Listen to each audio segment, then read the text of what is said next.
Halo guys, halo teman-teman. Di sini saya ingin meminta bantuan kepada teman-teman agar meluangkan waktunya untuk like dan subscribe channel saya. Di sini saya akan menyampaikan sedikit informasi atau sedikit pengetahuan yang saya dapatkan dari dosen-dosen saya. Saya sebagai mahasiswa di Universitas Malahayati ingin menyampaikan tentang penilaian saham biasa. Pastinya kita semua tahu apa itu penilaian saham biasa. Nah, mungkin lebih tahuan teman-teman daripada saya, tapi tidak ada salahnya jika saya membacakan sedikit lagi tentang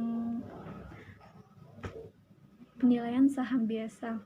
Sekarang zamannya kan udah canggih ya, udah ada HP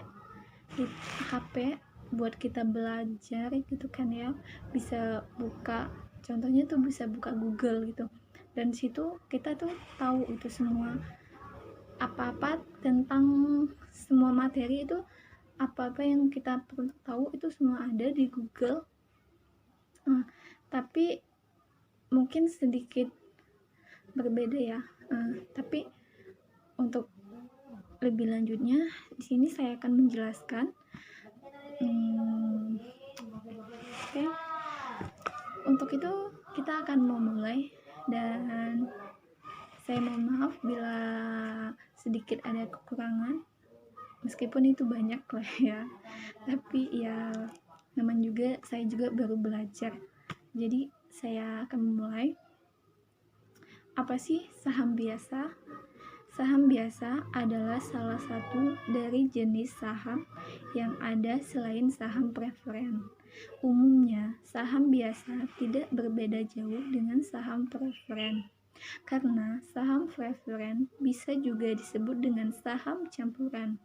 Meskipun kelihatannya sama antara saham biasa dengan saham preferen, tetapi karakteristik antara keduanya masih berbeda.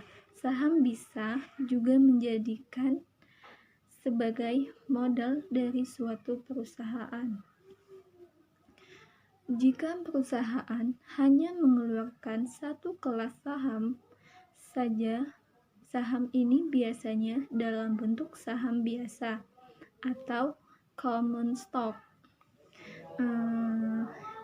Yang pertama, untuk kita ketahui bahwa saham biasa juga memiliki hak pemegang saham biasa.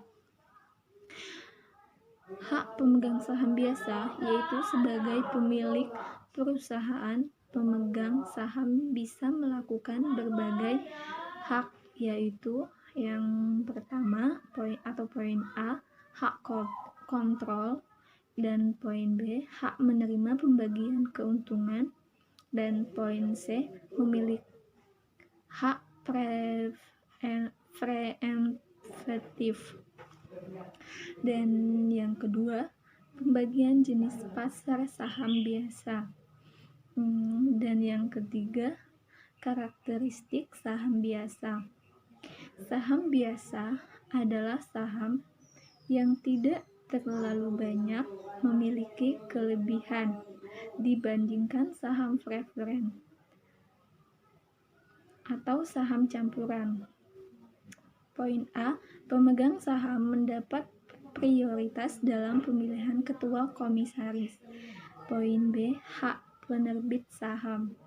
Dan di sini saham biasa atau common stock adalah surat berharga dalam bentuk piagam atau sertifikat yang memberikan pemegangnya bukti atas hak-hak dan kewajiban menyangkut andil kepemilikan dalam suatu perusahaan.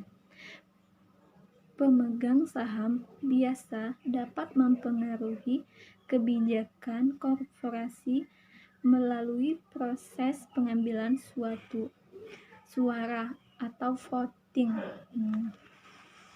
Baiklah, mungkin itu saja yang dapat saya sampaikan.